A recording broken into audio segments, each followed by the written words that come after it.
My beloved child, come and sit with me. I must speak to you today about the great and formidable fortress you have built around your heart. It is a magnificent and a sorrowful structure, with walls that are high and thick and surrounded by a deep and silent moat, with a single, heavy drawbridge that is almost always kept raised. And you live your life inside this fortress, believing with all your being that this is the only way to be safe in a dangerous and a heartbreaking world. From the outside, the world may look at you and see a person who is strong, who is independent, who is self-sufficient, and perhaps even a person who is cold or distant. But I don't see you from the outside. My gaze penetrates the thickest of walls, and I see you on the inside of your fortress. I see the lonely king or the lonely queen of the small, quiet, and impeccably defended castle. And I see that you are not truly strong, but that you are terrified. I see that you are not truly independent, but that you are profoundly and achingly lonely. I see that your great fortress has not brought you the peace you have so longed for. It has, in fact, become your own self-made prison. And I know why you built it. I was there for the laying of every single stone. You built this fortress brick by painful brick. Each brick has a name. It is the name of the friend who betrayed your deepest trust. It is the name of the parent who failed to protect you. It is the name of the lover who abandoned you. Each stone is a memory of a deep disappointment, a moment of profound humiliation, a season of agonizing loss. And you have mortared these stones together with your own bitter and lonely tears. You have learned from the harsh and brutal curriculum of your own life that an open and a vulnerable heart is a target. You have learned through painful experience that to be vulnerable is to be wounded. And so you have sworn to yourself with a fierce and a desperate vow that you will never be that foolish, that you will never be that vulnerable ever again. But the safety you have so carefully constructed is an illusion. And the profound loneliness it has brought you is a devastating reality. I have come to you today not to storm the walls of your fortress with an army. I have come to you as a gentle and a loving friend, to stand outside your gate and to offer you a different kind of safety, a better and a truer one. For I am the God who first designed and created your heart, and I am the only one who can truly keep it safe. You believe your heart is safe inside your own fortress, but that is a lie. Your heart is only, and has only ever been, truly safe in my hands. Before you can find the courage to lower the drawbridge, we must first walk together around the walls of this prison you have built. I must show you that I see and that I understand every part of it. Let us speak of the bricks of your past betrayals, for they form the very walls of your fortress. I remember that moment with you, the moment your trust was shattered, the moment you opened your heart in a moment of beautiful vulnerability, and the person you trusted used that vulnerability against you. The pain was so shocking, so profound, that a part of your heart froze in that moment, and you made a vow, I will never let anyone get that close again.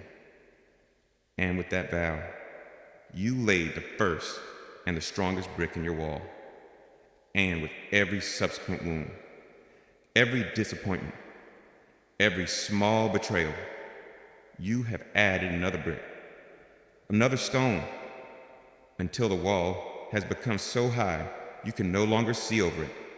And around this fortress, you have dug a deep and a wide moat, and you have filled this moat with the dark, the murky, and the bitter waters of cynicism. You now expect the worst from people. When a new person approaches your life with a kind word or an offer of friendship, you do not let them get close to the walls. You force them to first try and swim across your moat of suspicion. In your mind, you question their motives. You look for their hidden agenda. You wait for the inevitable moment when they will disappoint you or betray you. And this mode of cynicism has been incredibly effective. It has kept almost everyone out, but it has also kept you trapped inside. A prisoner in your own lonely castle, you have a single, heavy drawbridge of controlled vulnerability, and you alone, hold the key, on rare occasions, with a person you deem to be safe. You may, with great fear and trembling, lower that drawbridge just a few inches. You may allow a small measure of connection. You may share a small, carefully selected, and non-threatening piece of yourself. But at the very first sign of a potential danger, at the first hint of a misunderstanding or a potential wound, you quickly and frantically raise the bridge again, retreating into the familiar safety of your own isolation. You do not know how to live with the drawbridge down, and the constant, anxious work of raising and lowering it, of managing your own vulnerability, has been utterly and completely exhausting. And what is life truly like on the inside of this great fortress? It is safe, yes, in a certain limited way, but it is profoundly and achingly lonely. It is the life of a king or a queen who rules over a beautiful but a completely empty castle. You have protected your heart so well, so effectively, that you have also protected it from the very thing it was created for, to give and to receive love. You have starved your own heart to keep it safe, and the deep, echoing silence inside the walls of your fortress is not the silence of peace. It is the silence of an empty tomb. The safety you have so painstakingly achieved is the cold, sterile safety of death. But, my child, while you have been hiding in your fortress, believing that you are safe and that you are alone, you have been completely unaware that I have been outside your walls this entire time. But I have not come to you as an enemy, with great, intimidating battering rams and with catapults to break down your walls. No, I have come as a patient and a loving king, and for years I have laid a gentle and a persistent siege of grace around your heart. My siege has been the small, unexpected moments of beauty in nature that have pierced your cynicism for a moment. It has been the unwavering kindness of that one safe person I have placed in your life, a person whose love you cannot explain away, and has been the quiet, gentle, and persistent whisper of my own spirit, knocking softly, day after day, at the great, closed gate of your heart, whispering, "Let me in. I'm not like the others. I am safe." You thought your fortress was keeping you safe, but I knew it was slowly suffocating your soul. You thought your cynicism was a form of wisdom, but I knew it was a poison that was robbing you of all joy. You thought you were in control of your heart, but I knew that you were a lonely prisoner within your own walls. You thought you were protecting your heart, but I knew that only I could be its true, and its eternal protection. The fortress you have built is a sad and a powerful testament to the depth of your wounds. And I honor the pain that has forced you to build it. But my child, it is a prison, not a palace. And I have come not to conquer you, but to liberate you. I am not asking you to tear down your own walls. I know that you do not have the strength to do that. I am simply asking you for one small act of faith. I am asking you to give me the keys to the gate. I am asking you to lower the drawbridge for me, for when your heart has been shattered, I am the only one who truly knows how to handle the pieces. And we must now speak of what happened in the very moment that your heart first broke, and how my hands were there with you. Even then, you now see the great and sorrowful fortress that you have built around your heart, a fortress born of your deep and legitimate pain. You understand the walls of betrayal, the moat of cynicism, and the exhausting, ever-watchful drawbridge of your own self-protection. But now, my beloved child, I must take you back in time to a moment you have tried with all your might to forget. Before we can speak of the healing of your heart, we must first revisit the very moment that it was broken. We must go back to the time before the fortress was built, to the epicenter of your pain, to the great and terrible shattering. I know that this memory is a place of profound trauma for you. You remember the sound of the shattering, a sound that has echoed in your soul ever since.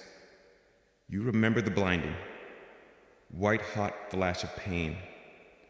You remember the terrifying sensation of falling, of coming apart at the very seams of your being, of everything you held dear and believed to be solid, being violently broken into 1,000 unrecognizable pieces. And in that moment of absolute chaos, of blinding pain, and of utter desolation, I know that your overwhelming sensation was one of being completely and utterly alone. You felt that you had been dropped. You felt that you had been abandoned in your moment of greatest need and left to shatter on the hard, cold, and unforgiving ground of your circumstances. But my child, your memory of that terrible moment, as real and as painful as it is incomplete, for your human eyes were blinded by the tears of your own agony, and your spiritual senses were overwhelmed by the shock of the blow. You could not perceive the deeper spiritual reality of what was truly happening in that sacred and terrible instant. And I must tell you the truth of that moment. You did not shatter on the cold, hard ground. The truth is, I saw the blow coming. I, who see all things, from the trajectory of the pain that was hurtling toward you, and in the timeless moment before it made its impact. I, your loving and attentive Father, rushed beneath you. I cupped my own strong and eternal hands, and your heart, your beautiful and precious heart, did not shatter on the ground of this cruel world. It shattered in my hands. I was there. My hands were there when your heart broke. Let me tell you of the nature of this divine catch. My hands are the very hands that hold the oceans in their hollow. They are the hands that measured out the heavens with a span. They are the hands of infinite and unimaginable power. But when those same hands moved to catch your fragile and falling heart, they were infinitely gentle. I did not catch you with a jarring and a painful impact. No, I received you with all your impending brokenness into the soft, deep, and compassionate cushion of my unending grace. In a great and holy mystery, I absorb the primary shock of the blow into my own being, shielding you from the full and annihilating force of the impact. I softened your fall, and because your heart shattered within my cupped and waiting hands, not a single precious fragment of you has been lost. When a beautiful vase shatters on a stone floor, small and priceless shards are often scattered into unreachable corners. They are swept away with the dust. They are lost forever, making a true restoration impossible. But this has not been the case with you. Because you broke in my hands, I was able to contain all the pieces. I have been holding every single fragment of you ever since. I have been holding the large, recognizable pieces of your broken heart. I have been holding the piece of your capacity to love, which you thought was destroyed forever by that great betrayal. I have been holding the piece of your ability to feel joy, which you thought was permanently drowned in the sea of your sorrow. I have been holding the precious and beautiful piece of your tenderness, which you, in your pain, have tried to bury under a hard and cynical shell. I have held all of these precious and essential pieces of who you are, and I have been keeping them safe for you. And I have also gathered the smaller and even the almost invisible fragments. I have gathered the dust of your shattered dreams. I have gathered the broken shards of your lost innocence. I have gathered the tiny, sharp splinters of your wounded hope. In my loving sight, no piece of you is too small or too damaged to be noticed and to be cherished. I have accounted for every single fragment. Nothing of you, nothing of who I created you to be, has been lost to the void. Everything is contained safely here, in my hands. And once all the pieces were gathered in my hands, what did I do? I gently closed my fingers around them, forming a divine and a protective sphere of my own presence. And I have been shielding these raw, wounded, and broken fragments of your soul from any further harm. The enemy of your soul, who loves to come and to trample on the broken pieces of a life, has not been able to touch these sacred fragments of you. The harsh, critical, and ungracious words of the world have not been able to grind them into a finer dust. I have kept the very core of you, your true and broken self, in a place of perfect and absolute safety, hidden from all further harm, here in the secret and warm place of my hands. And I have been holding you through the aftershocks, after the great and initial shattering. I know there came the long and painful aftershocks, the seasons of grief, of anger, of confusion, of despair, and all throughout that time, my hands have not grown weary. My grip has not loosened. I have been the divine constant, the one unchanging reality that has been holding all the broken pieces of you together, keeping you from completely disintegrating into a million unrelated pieces. The reason that you had, in fact, held together, the reason you have survived, the reason you are here today, is not because of your own strength or your own resilience. It is simply and gloriously because you have been held. My constant, my loving, and my all-powerful grip has been the one and only force that has kept you from falling completely and finally apart.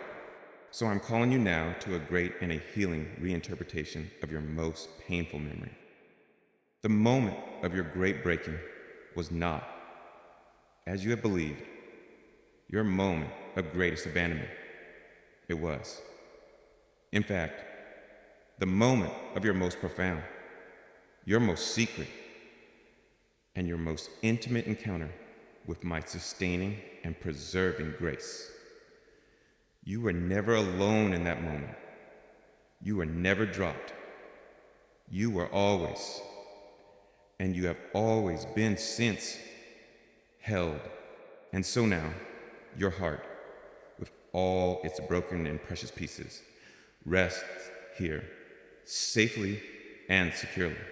In my hands, the great and anxious work of gathering is now complete. The long and watchful work of protecting is ongoing. And because you are now, finally, and safely here, in this place, the glorious and miraculous work of your healing, of your mending, of your being made whole again, and can now truly begin. For you are in the hands of the great physician. You are in the hands of the master restorer. And now that you know that you are held, you must now come to know the very nature of the hands that are holding you. You have now stepped into the profound and comforting truth that you are not alone in the moment of your greatest shattering. You know that as your heart was breaking, my own eternal hands were cut beneath you, catching every single precious fragment so that nothing of you would be lost. You are now resting in the knowledge that you are being held, but to find a true and a lasting peace, a security that can withstand any future storm, you must now come to know the very nature of the one who is holding you. You have known the hands of men, hands that have proven to be clumsy, to be weak, and sometimes even to be cruel. And so, we must now speak of my hands, for they are not like human hands. I know why you have been so afraid to be held, to be truly vulnerable. Your experience in this broken world has taught you that to be held is to be at risk. You have been held by hands that were weak, hands that promised to support you, but that let you go and dropped you in your moment of greatest need. You have been handled by hands that were clumsy, hands that, with the best of intentions, tried to help you, but only caused you more pain through their lack of understanding and their lack of skill. And most painfully of all, you have been held by hands that were cruel, hands that used your vulnerability against you, hands that controlled you, that manipulated you, and that harmed you. And so, you have learned that the safest place to be is to not be held at all. You have feared placing the fragile and broken pieces of your heart into my hands. For a secret part of you has been terrified that they too would prove to be like the fallible and hurtful hands you have known in your past. But my hands are not like the hands of men. They are the hands of your Creator. They are the hands of your Father. And they are the hands of your Savior. They possess a divine and a perfect duality, a holy paradox that your mind can scarcely comprehend. For my hands are, at the very same time, infinitely strong and infinitely gentle. They are strong enough to protect and gentle enough to heal. And in these hands, you will now discover both your ultimate and eternal security and your most tender and personal comfort. Let us first speak of the strength of my hands. For you must know that you are secure. These are the hands of the Creator. These are the very hands that, in the beginning of all things, spun the galaxies into their existence. They are the hands that sculpted the great mountains and that scooped out the vast and deep oceans. They are the hands that hold every single atom of the universe together in its perfect and appointed place. The sheer, raw, creative, and sustaining power that resides in these hands is far beyond your wildest imagination. They are the hands of absolute omnipotence. And what does this mean for you, my child? It means that now that your heart is resting in these hands, it is being held by a power so great, so vast, and so ultimate, that no other power in all of creation can possibly snatch you away. The enemy of your soul cannot get to you here. The chaos of your circumstances cannot touch you here. Even your own self-destructive impulses cannot ultimately destroy you here. The unshakable and creative strength of my hands is now your absolute and your eternal security. These are also the hands of the sovereign king. These are the hands that hold the royal scepter of the entire universe. They are the hands that guide the great and sweeping course of human history. They are the hands that raise up kings and that bring down mighty empires. They are the hands of absolute and unquestionable sovereignty. And what does this mean for you? It means that your life, your story, your present situation, and your ultimate destiny are not in the hands of chance, or of fate, or of your own efforts, or of other people. They are in my hands, and I am the king who is skillfully and lovingly working all things together for your ultimate good. To be held in my sovereign hands means that your story is being guided by a perfect, an all-wise, and an all-powerful king, and that the final outcome of your life is absolutely and gloriously guaranteed to be good. But you must also know the gentleness of my hands, for you must know that you are cherished. For these very same hands of cosmic and sovereign power are also the hands of a tender Abba, Father. They are the hands that gently and lovingly knit you together in your mother's womb. They are the hands that have reached down to pick you up every single time you have fallen. From the time you were a small child, learning to walk, until this very day. They are the hands of a father who knows your every weakness, who cherishes your every strength, and whose every single touch is motivated by a profound, a patient, and an unconditional love. And what does this mean for you? It means that I will never, ever handle the broken and wounded pieces of your heart with impatience or with harshness. I know your every point of pain. I know every one of your triggers. I am intimately acquainted with your fragility. And I promise you that my touch upon your wounded soul will always be infinitely gentle, infinitely patient, and infinitely loving. You do not ever need to fear being hurt by me. You can relax in my hands, for you are in the hands of a Father who adores you. And now, we must speak of the greatest and most beautiful mystery of all. The hands that are now holding your broken heart are not the unblemished and untouched hands of a distant and a philosophical deity. They are the scarred hands of your Savior. They are the hands that still, for all of eternity, bear the deep and rugged marks of the nails that were driven through them on the cross. My own beloved Son, in an act of unimaginable love, allowed his own hands to be pierced, to be wounded, and to be broken for your sake, so that he could, with those very same hands, now touch and heal your brokenness. What does this mean for you? It means that I am not a God who is unacquainted with your grief. I am not a God who does not understand your pain. My scarred hands are the eternal and irrefutable proof that I have willingly and personally entered into the depths of your suffering.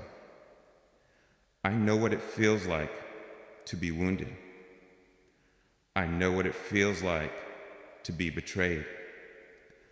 I know what it feels like to be abandoned.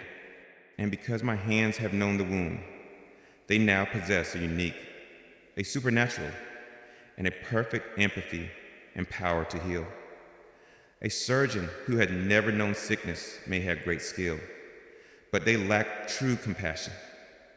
But I am the great physician whose own hands have been wounded. And therefore, I know how to touch your wounds with a perfect and a divine tenderness. The very evidence of my own suffering has now become the eternal source of your healing. I am calling you now to a new and a deeper level of trust than you have ever known before. I am asking you to, by a conscious act of your faith, let go of the painful memory of the weak and the hurtful hands of your past. And I am inviting you to place the full, the fragile, and the heavy weight of your broken heart and of your very life into my hands. Trust in their infinite strength, rest in their infinite gentleness, and believe in their supernatural power to both protect you from all future harm and to heal you of all past pain. Your heart is now in the safest, the most secure, and the most loving place in the entire universe. It is held by hands that are strong enough to defy all the powers of hell, and gentle enough to mend the most delicate and broken of wounds. And now that you know that you are secure, we must now speak of why your heart has always, from its very creation, been destined for this very place, for this very safety. You have begun to understand the nature of the hands that now hold your shattered heart. You know that they are the hands of your Creator, your Father, and your Savior. You know that they are infinitely strong, able to protect you from all ultimate harm, and at the very same time, they are infinitely gentle, able to handle the most delicate wounds of your soul without causing you any further pain. You are beginning to feel safe, perhaps for the very first time in your entire life. But even as you rest in the security of my hold upon you, I want to take you even deeper into the mystery of our relationship. For you have not fallen into my hands by a mere accident of grace. Your presence here, in this place of safety, is not a backup plan. It is the very fulfillment of your original design. For you must understand that from the very moment I first conceived of you in my heart, your heart was always destined for this very place. We must now speak of the glorious truth that your heart was always made for me, for as long as you can remember. My beloved child, even before the great shattering, you have lived with a deep and a nameless ache in the very center of your being. It has been a profound and a persistent restlessness, a quiet feeling of discontentment that has followed you like a shadow through every season of your life, even in your best and your most joyful moments. In the midst of your greatest successes and your most loving relationships, you have felt it a quiet, persistent, an underlying sense that something is still missing, that you are not yet truly and completely home. And you have spent your entire life trying to identify the source of this ache and to find something that would finally soothe it. You have tried to fill this deep and aching void with many, Many things you have sought to make your home in the heart of another person. You have pursued romantic love, or the deep love of a friend, or the unconditional approval of your family, believing with all your being that if you could just find the perfect person and be perfectly and completely loved by them, this inner ache would finally be healed. And you have known, at times, beautiful and wonderful moments of human connection, moments that have been a precious gift from me, but they have never, in the end, been enough for the human heart. Being finite and flawed itself can never be a permanent and a truly safe home for another human heart. People have inevitably disappointed you. They have misunderstood you. They have failed you. And at times, they have deeply wounded you, leaving you feeling more empty and more spiritually homeless than you were before. You have tried to fill the void with success and with accomplishment. You have chased achievements. You have pursued a career. You have sought the recognition and the applause of men. You have believed that if you could just become important enough, or successful enough, or respected enough, the inner emptiness would finally be filled with a lasting sense of value and of worth. But every time you have reached a new goal, every time you have received a promotion or an award, you have discovered that the satisfaction is tragically fleeting. The applause fades, the excitement wanes, and a day or a week later, the old, familiar ache in your heart has returned, as strong as ever. For your heart was never created to be satisfied by what you do. It was created to be satisfied only by who you are in relation to me. And you had tried to silence the ache with experiences and with pleasures. You have tried to numb it with travel, with entertainment, with food and with drink, with the acquisition of new things, with the many fleeting and temporary pleasures of this world. And these things have, for a time, provided a temporary distraction. They have offered a momentary numbing of persistent pain.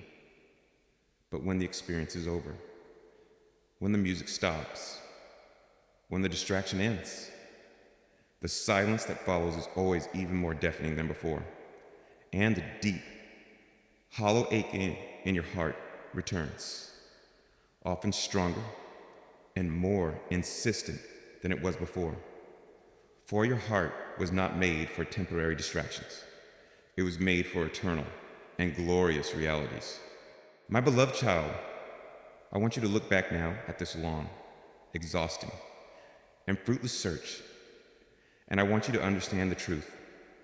This deep, this persistent, this restless ache, this profound void you have been trying to fill your entire life is not a sign of your brokenness.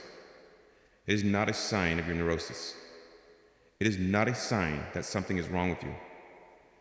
It is the greatest and most beautiful sign of your divine design.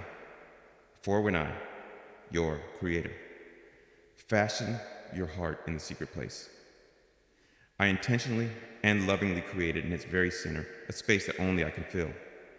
It is a God-shaped void. It is a holy and a sacred homesickness. The emptiness was a holy ache for home. And the only true and eternal home for the human heart is here, in the safe, loving, and all-sufficient hands of its maker. Your heart was created for my presence. Your heart was designed to run on the very fuel of my manifest presence, just as your physical body was designed to run on oxygen, without the constant and conscious atmosphere of my presence. Your heart will always feel like it is suffocating, like it is gasping for air. The restlessness you have felt has been the restlessness of a spiritual suffocation. Your heart was created to receive my love. Your heart is a vessel, but it is not a small one. It was specifically and miraculously designed by me with an infinite capacity so that it could receive and contain my infinite love. And every other love you have tried to fill it with the love of a person, the love of a career, the love of an experience has been a finite love. And a finite love can never, ever truly fill an infinite space. It will always leave you feeling partially empty. Only my love, which is as vast and as deep as the cosmos itself, is great enough to fill your heart to overflowing. Forever, your heart was created to beat in rhythm with mine.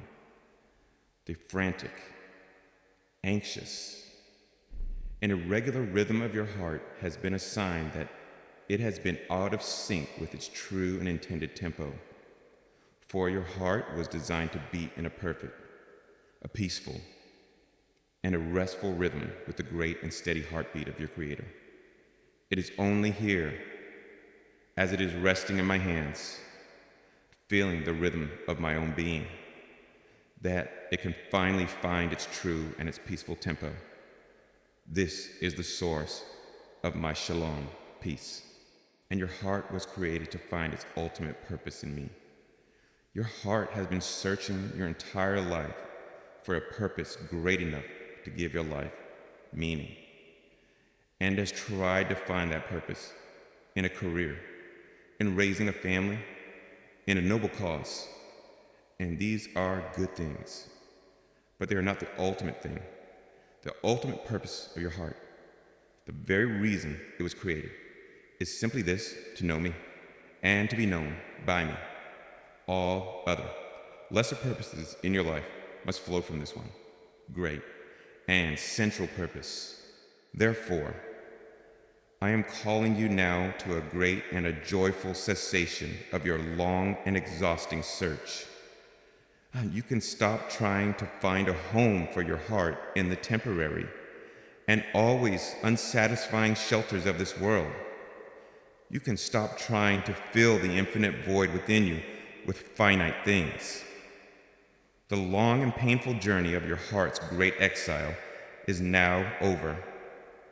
I have opened the door to your true and eternal home, and I am inviting you now to bring your weary, your restless, your aching, and your still broken heart, and to finally let it come to rest right here in the perfect safety and the glorious fullness of my hands. And as you, by a simple act of your faith, release your heart and let it fall back into the hands of the one who created it, you will begin to feel something that you have been desperately longing for your entire life. You will feel the great and ancient ache begin to subside. You will feel the profound restlessness give way to a deep and a lasting peace. You will feel, for the very first time in your life, truly and completely at home. For your heart was always made for me. You now understand the glorious and foundational truth of your very being. You see with new and enlightened eyes that the hands which now hold you are both infinitely strong and eternally gentle. And you have come to understand that the deep, restless, and often painful ache of your soul has been a holy homesickness, a sacred longing for the one and only true home your heart has ever known, a place of perfect safety and perfect love. Right here in my own hands, your heart was always, from its very creation, made for me. You are now standing at a great and a life-altering threshold. You are standing at the very gate of your own heart's fortress, the fortress you have so painstakingly built to protect yourself from any further pain. And I, your loving God, am standing on the outside of that gate, I have not come with a battering ram to break down your walls. I have not come as a conquering king to demand your surrender. No, I have come as a gentle and a loving friend, with my hands open, and I am simply knocking. And I'm asking to be invited in. And now, my beloved child, a great and a beautiful choice is before you. You must now choose to move from knowing that your heart belongs in my hands to the conscious and courageous act of actually placing it there. We must now speak of the great and holy act of the great entrusting. I know, my child, what I'm asking of you is perhaps the most difficult and the most terrifying thing a wounded soul can ever be asked to do. I am asking you to surrender. I am asking you to willingly give up the one and only thing that has made you feel safe. However miserable and lonely that safety has been, I am asking you to relinquish your own fierce and vigilant self-protection, to consciously choose to lower the drawbridge of your heart, to walk to the gate, and to hand over the keys to your own fortress to another. Feels like an act of utter and complete madness. It goes against every single survival instinct that you have so painfully learned in the harsh and brutal school of your life. You are terrified that if you let go of your own control, if you surrender your self-protection, you will be left defenseless, and you will be utterly and finally destroyed. But my beloved child, you are seeing this great transaction as a terrible loss, when it is, in fact, a great and a glorious exchange. I am not asking you to surrender your heart into an empty and an uncaring void. I am inviting you to surrender your own exhausting, your own flawed, and your own ultimately failing efforts as self-protection in exchange for my perfect, my divine, and my infallible protection. It is the great and wonderful trade of your constant, gnawing anxiety for my perfect, supernatural peace. It is the holy act of giving me the keys to your fortress. How do you do this? It is not a complicated process, but it is a profound one. It is a sacred and a holy ceremony of surrender that we will now walk through together. The first step is that you must lower the drawbridge of your heart to me. And this means that you must now choose to be completely, radically, and unreservedly vulnerable and honest with me. No more hiding, no more pretending, no more presenting to me a polished and an edited version of yourself. I'm inviting you now, in the secret place of your own prayer, to tell me everything. I want you to give a voice to your deepest fears. I want you to confess to me your ugliest sins. I want you to show me your most secret and most hidden shames. I want you to pour out the poison of your most bitter resentments. You must choose, by an act of your will, to let me see it all, holding nothing back. This act of radical and courageous vulnerability is the first and the most crucial step in entrusting your precious heart to me. And once the drawbridge is down, once you have opened the way for me, you must now walk to the great and heavy gate of your fortress. And you must, in a conscious and a deliberate act of your will, take the heavy, iron key of control from the chain where it has hung around your own neck for so long. This key represents your perceived right to rule your own heart. It represents your right to protect yourself. It represents your right to make your own decisions, to chart your own course, to be the master of your own destiny. And in a holy moment of surrender, You must now place that key into my open and waiting hand. In handing me this key, you are voluntarily abdicating the lonely and terrifying throne of your own heart. You are saying, with an act of your will, Father, I am no longer wise enough, or strong enough, or good enough to be the king of my own castle. I have failed at this task. And so today, I am willingly making you the king. You are now in charge of my protection. You are now in charge of my healing. You are now in charge of my future. I surrender my control. And what will I do? My child, when you give me this key, I will not enter your heart as a conquering and a demanding king, to raid your treasures and to take you captive. No, I will enter as a gentle and a loving father. I will enter as the great physician. I will walk through the lonely and dusty halls of your heart, not to judge the mess you have made, but to begin the beautiful and the patient work of healing and of restoration. I will bring the warm, gentle light of my presence into the cold and dark rooms of your past shame. I will bring the gentle breeze of my spirit to clear out the stale air of your old sorrows. I will bring the beautiful music of my love into the echoing silence of your loneliness. My entry into your heart is not an invasion. It is a glorious and a long-awaited homecoming. And once I am inside, once you have given me full access, I will go to the high walls of your fortress, and I will, with a gentle but an absolute authority, dismiss your old and cruel guards. I will say to the guard of fear, you are dismissed. This heart is now protected by my perfect love. I will say to the guard of bitterness, you are dismissed. This heart is now protected by my radical grace. I will say to the guard of cynicism, you are dismissed. This heart is now protected by my eternal hope.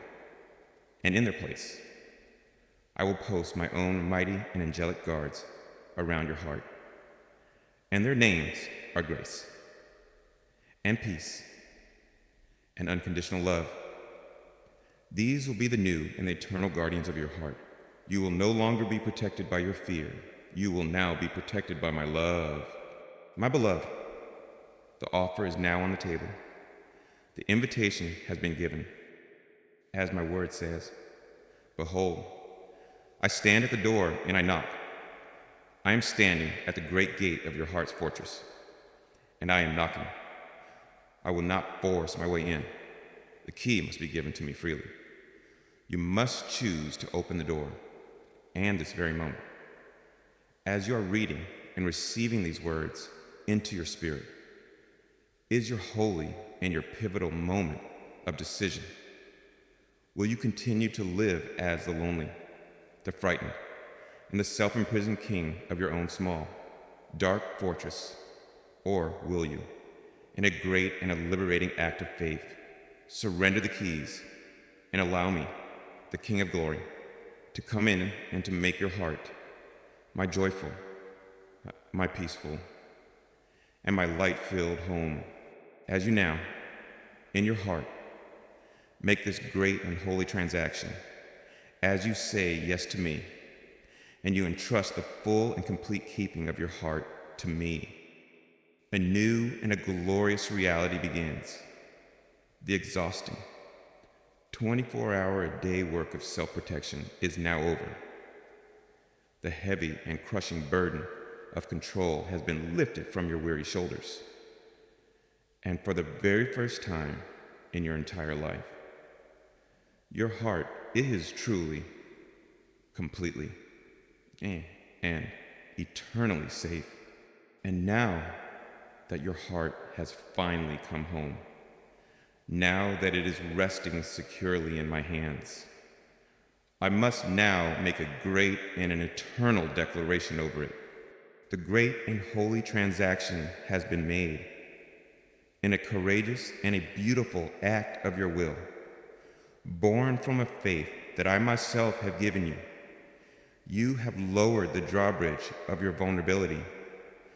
You have walked to the gate of your own heart's fortress, and you have placed the heavy, iron key of control into my open and waiting hand.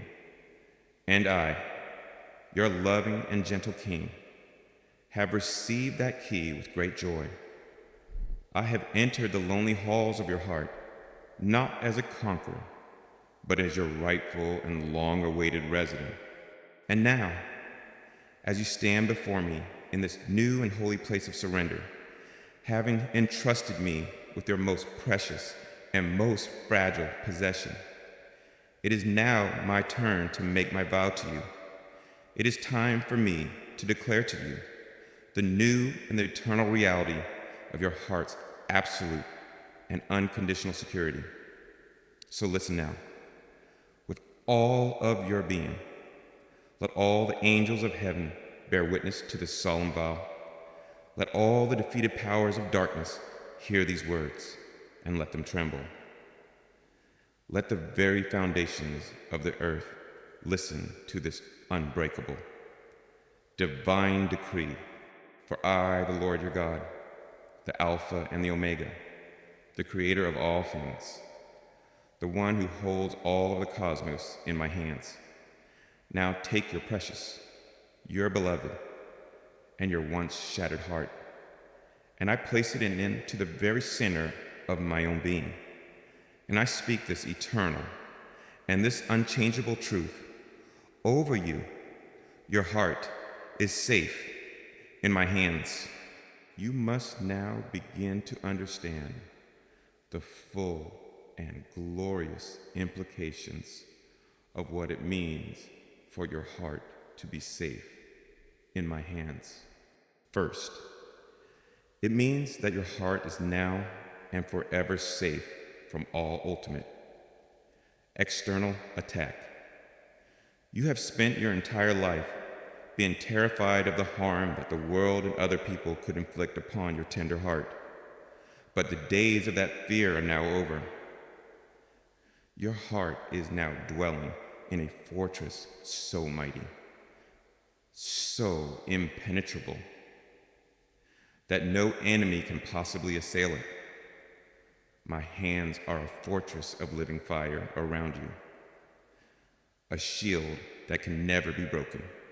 This means that the cruel and careless words of men, which once had the power to pierce you so deeply, must now first pass through the filter of my loving hands. And I will allow only what is necessary for your growth to reach you.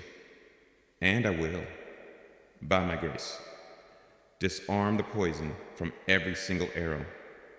It means that the attacks of your adversary, who once had such free access to torment your heart with fear and with accusation, can no longer reach you here. He cannot touch what I have chosen to hold and to protect. You no longer have to live your life in a state of constant, defensive fear, wondering what the world or the enemy will do to you next. The great and final battle for the security of your heart is now over, and I have won. Second, and perhaps even more gloriously, your heart is now safe from your own self-destruction. I know that one of your deepest fears has been the fear of your own weakness, your own foolishness, your own self-sabotage. You have feared that even if I protected you from the outside, you would find a way to destroy yourself from the inside. But my beloved child, when I say that your heart is safe in my hands, I mean it is safe from all enemies, foreign and domestic. It is safe even from you when you are tempted to fall back into an old and a destructive habit. You will now find the gentle but the firm and unyielding grip of my hands upon your heart, holding you back from the path of destruction. When you are tempted to spiral down into the abyss of your own despair and self-pity, you will feel my hands lifting your spirit, reminding you of the truth. I am a far better keeper of your heart than you have ever been. I have saved you from your enemies. Yes, but in my great and tender mercy, I will even save you from yourself.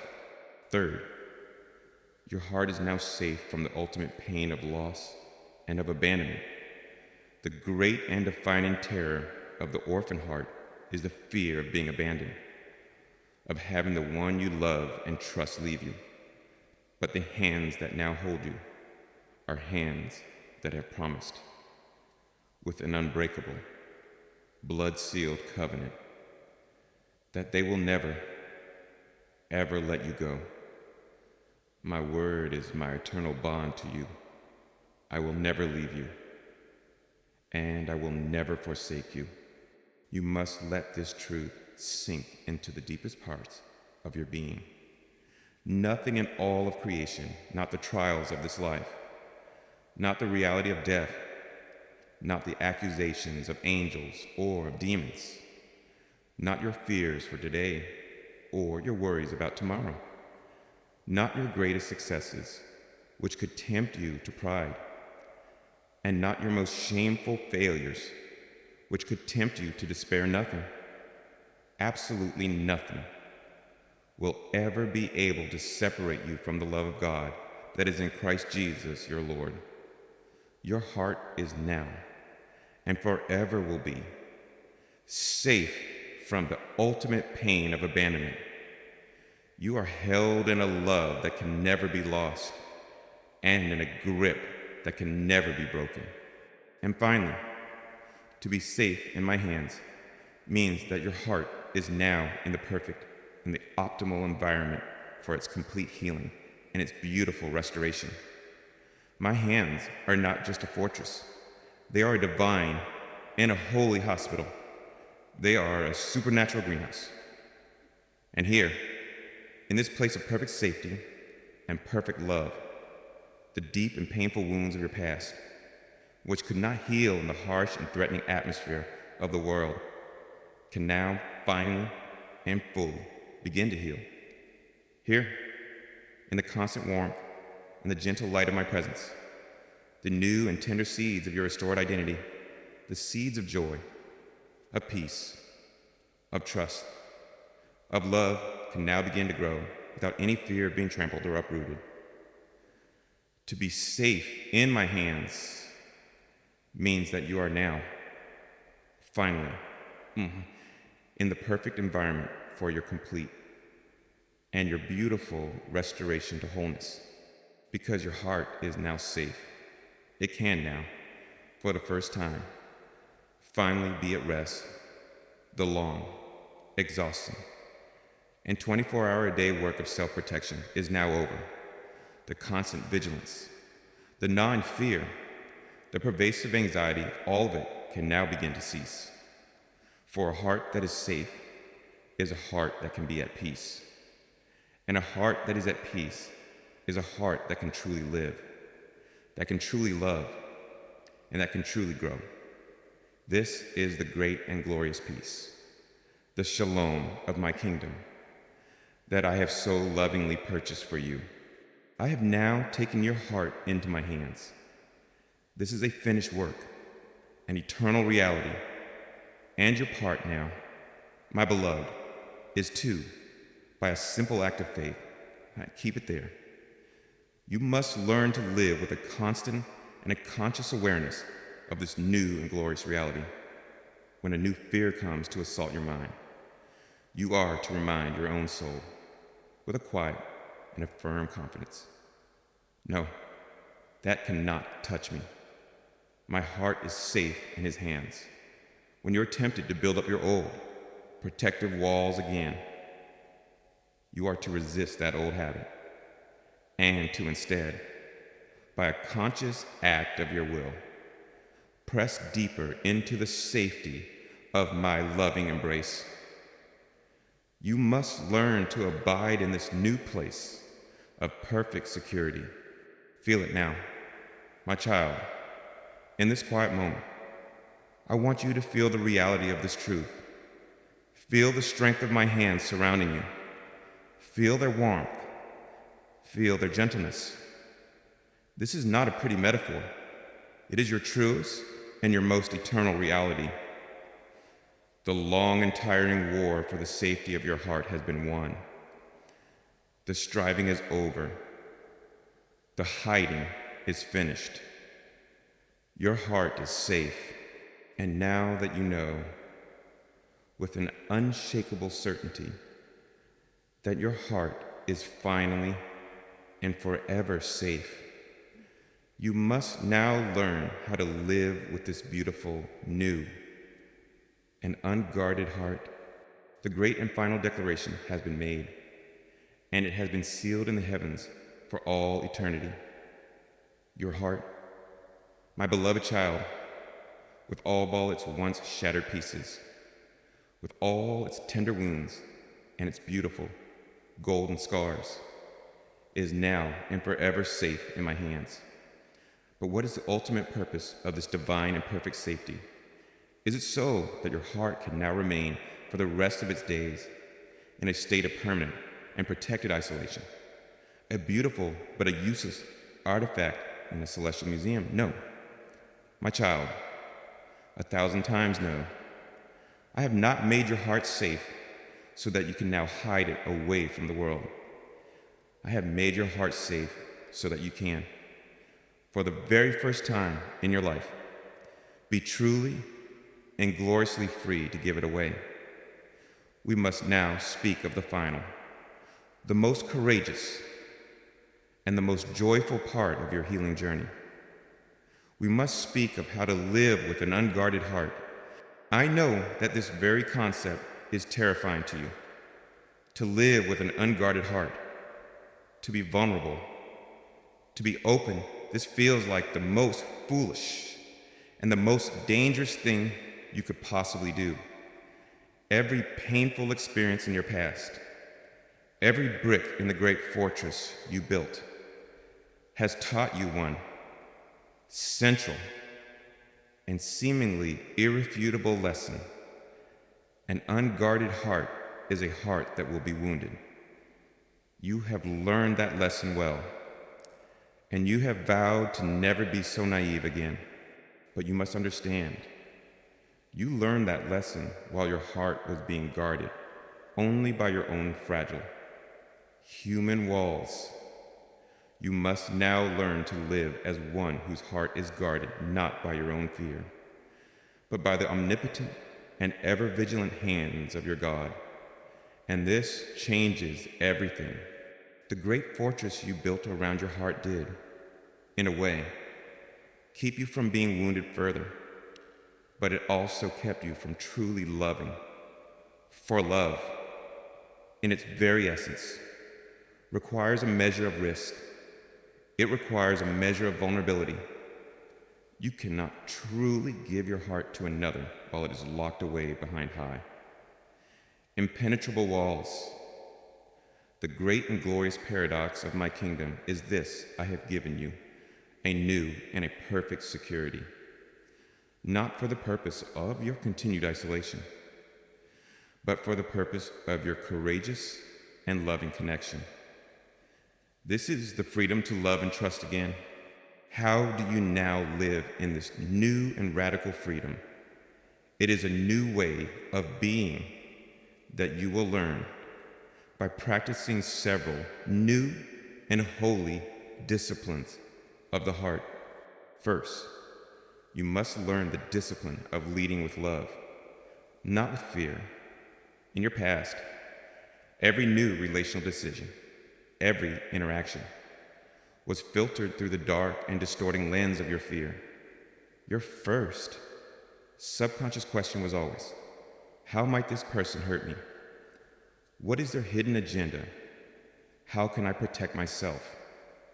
But now, you are to learn to filter your interactions through a new and a beautiful lens, the lens of my love, a love that has been born from your own new security in me.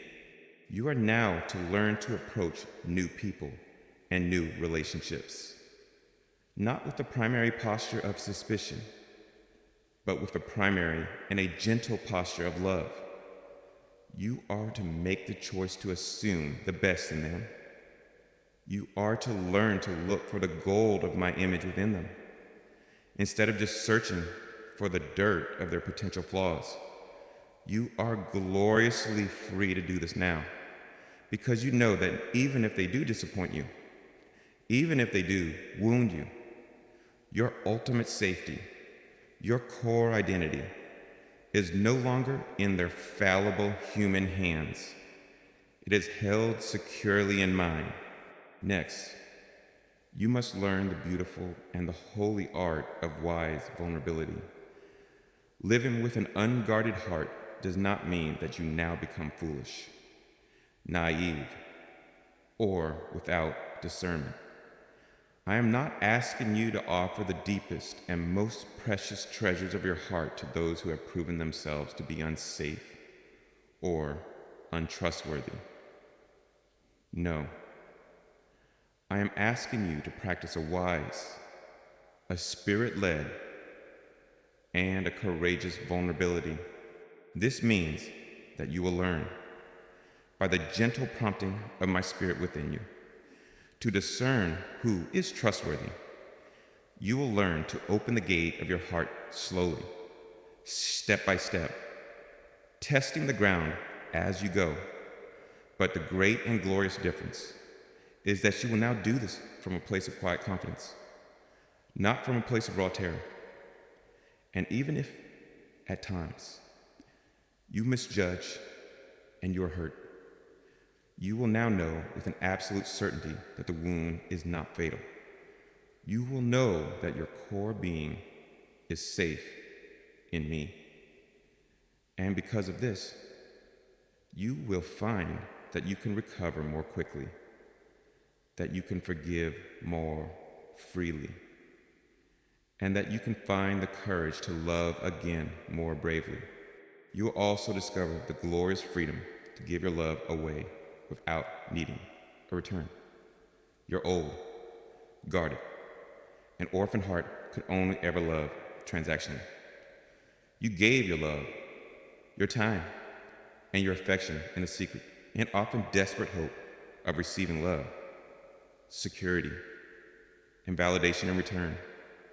You needed that love from others to make you feel safe, to make you feel worthy. But now, because your heart is already and forever perfectly safe in my hands, because you are already and eternally perfectly validated by my loving gaze upon you, you are finally and gloriously free from this desperate need. You can now learn to love for the pure and unadulterated joy of loving. You can give of yourself freely, with no hidden agenda and with no strings attached. You can love even those who cannot or will not love you back. This is the purest, the most powerful, and the most beautiful form of love in the entire universe. For it is the kind of love that perfectly reflects my own heart. And you, my beloved child, are now free to walk in it. And finally, you will now have the courage to speak your heart. For so long, you have kept your true thoughts, your true feelings, your true desires, and your true self locked away safely inside your fortress, for fear that if you were to truly show yourself, you would be rejected or mocked. But a heart that is safe is a heart that is finally free to be authentic. I am now calling you to a new and a holy courage to speak your truth, always in a spirit of love. You are now free to share your heart. You are free to be your real, your authentic, and your beautifully restored self with others, knowing with a profound certainty that even if they reject what you have to say, you are not rejected. Your core being is safe. Your worth is not up for debate. And this new freedom will make your relationships more real, more honest, and more intimate than you have ever known. As you learn to live in this new, beautifully unguarded way, the profound and aching loneliness of your old fortress will begin to be replaced by the deep and the lasting joy of a true and a glorious connection, first and foremost with me, and then from that place of security with others. You will discover the great and beautiful paradox of my kingdom, that the very thing you feared most, vulnerability, is, in fact, the only pathway to the deep intimacy and true belonging that your heart has always and forever craved. And so, my beloved child, whose heart now rests safely and securely in the palms of my own eternal hands, our great journey of revelation has come to its close. From the cold and lonely terror of the fortress of your own fear, you have been led to the glorious and life-altering truth of being caught and held by me. You have learned the nature of the hands that hold you strong enough to protect, gentle enough to heal. You have discovered that your heart, in its very design, has always had its true home in me. You have made the great and courageous choice to entrust your heart to my keeping. You have received the divine and unshakable declaration of your new and eternal security. And now, you have the gentle and the joyful instructions for how to live out the rest of your days with a new, an open, and an unguarded heart. I want you to see yourself now, not as a fortress, but as a beautiful and a walled garden, like the one in the Song of Solomon. And the great, heavy gates of that garden have now been thrown wide open, not so that the wild animals of the world can come in to trample and to destroy. No, for I, the Lord of the garden, am now its eternal and its vigilant guardian. The gates are open so that the beautiful and the unique fragrance of your own restored heart can now flow out and bring healing and delight to a hurting world. And the gates are open so that I and the other safe and beautiful souls I will bring to you can now be invited in to walk with you, to commune with you, and to delight in the beauty of the garden I have cultivated within you. Love freely. My child, live openly. Your heart is safe. And from this place of perfect and eternal safety, you are now gloriously free to change the world with your love.